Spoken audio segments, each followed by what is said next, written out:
One of the largest U.S. crypto exchanges is getting a major leadership change amid the current meltdown. Kraken's CEO, Jesse Powell, stepping up to the chair and that of the exchange's board. In that role, he's going to oversee product and dip his toes into advocacy work after finding himself in the hot seat due to insensitive comments and a poor corporate culture. Joining us now is Kraken's COO, Dave Ripley. He's been tapped to succeed Powell as CEO. Good to have you here with us today. First and foremost, the leadership changes coming after a time where corporate culture has certainly taken a hit. So with all of this in mind, what is the company and the executive team trying to signal to the team, the employee base, even amid so much of the challenges that the broader macroeconomic environment have presented? Yeah, well, thanks for having me on here. I think a couple things there you wanted to touch on. So culture and then the broader environment. So first of all, on culture, Kraken's culture is thriving. It's amazing. We just recently, of course, did some great work articulating and codifying our culture, and we released that publicly. And it's been a resounding success for us. On the heels of that, we launched our annual engagement survey, and across the board, we're above industry rankings on almost every category to a considerable degree. So just a fantastic set of team members, Krakenites, as we affectionately call them. So culture is in a fantastic place, and we wouldn't make this move if that wasn't the case. On the broader market, for sure, absolutely. It's probably a crypto bear market here, but this isn't our first rodeo. I've personally been through 3 bear market cycles in my time in crypto, and this one more than ever is an opportunity for us. We've been doing a great job of adding new talent to the team as the recruiting environment gets a little bit more amenable to. Opens up a bit more, and have been focused on scaling the business, scaling the product operations, and all these types of things that we have an opportunity to do while the market plateaus here. So we're really excited about the opportunity to catch our breath, to really fortify the business and get ready for some significant growth to come.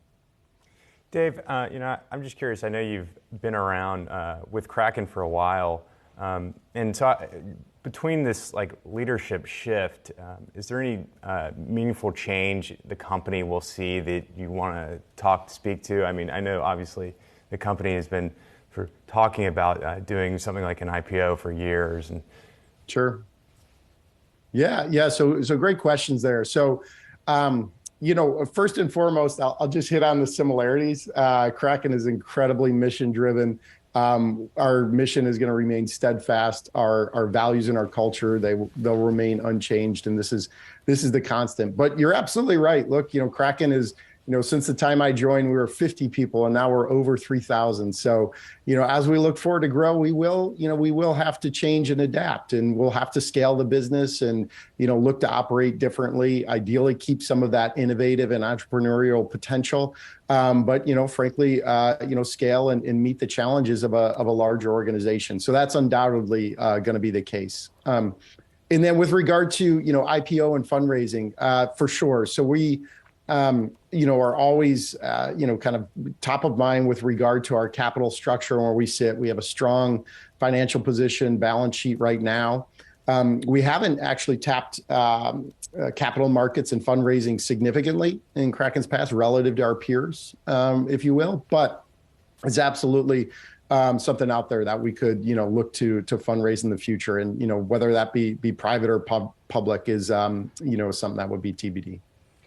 Dave, I got to say, there's a lot going on at Kraken. I mean, we talked about the cultural issues a little bit. You guys are reportedly under investigation from the Treasury's Department of Office of Foreign Assets Control over potential sanctions violations. The former CEO told people to leave the company if they didn't like the culture of the company, if they didn't like what he had to say. And a lot of people didn't like what he had to say. Did you guys have an exodus of people? Are you now, as you're rebuilding and changing the culture, are you trying to hire a lot of new people if those people left to replace them? From the outside looking in, feels like there's a lot of turmoil there. Yeah. Yeah, like I said, could not be more inaccurate on that last piece there. So, I'm not too sure how else a company would want to operate other than to clearly articulate their culture and ensure that people that are part of the company are actually happy there and want to be part of the culture. And that's exactly what we did. I'm nearly certain in the absolute dozens of companies that I've worked with, public companies, Fortune 500 companies that, those with the, kind of like the strongest mission and culture are the most successful. And that, that's definitely Kraken. And so, upon articulating our culture, we did actually take the step to say like, hey, if anyone here isn't on board with this, we're happy to help you find your next opportunity. And so did people that's leave? What we did. Yeah, it was about a fraction of a percent, so a little less than a percent of the total. So it was something just under 30 people, and we have about 3,300 total in the company. Yeah, Dave, turning towards the staking side of your business, which has gotten a lot of attention since Ethereum just sort of transitioned to proof of stake and it's created this whole staking industry. I wanted to ask, have you seen like any significant changes with your staking business since the Ethereum merge? I've seen a note from JP Morgan that sort of pointed out that Ethereum staking hasn't really grown as much as was necessarily anticipated after this merge upgrade. Yeah. I don't know if we expected any kind of like instant change or growth in, total assets staked due to the Ethereum merge, but we do think it'll continue to grow over time as of course the network moves through this transition from wholly proof of work to, wholly proof of stake.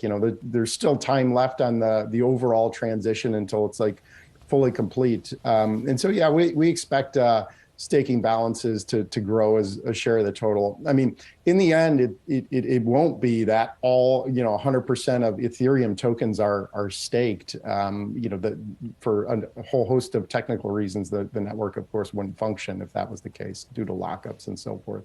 But yeah, we expect it to grow from here and continue to. We see kind of like the same continued growth that in Ethereum staking that we've seen over the past 6 months.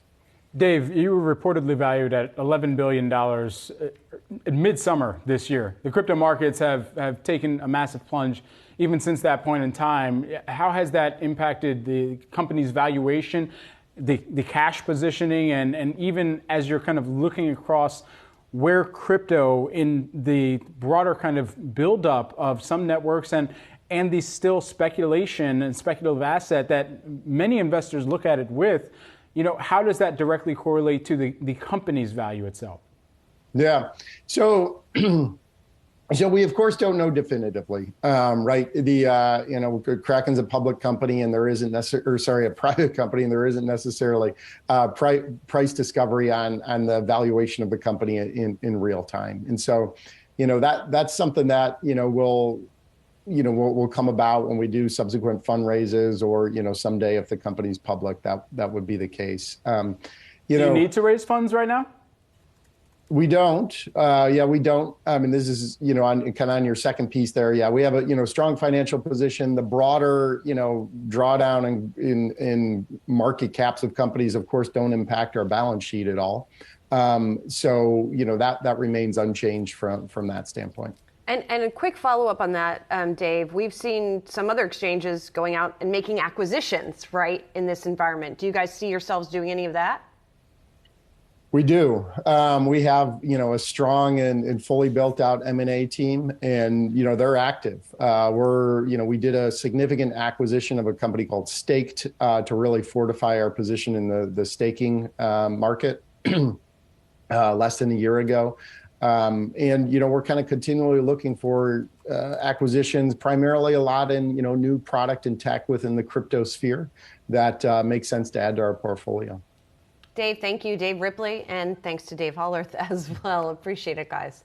Yep. Thank you.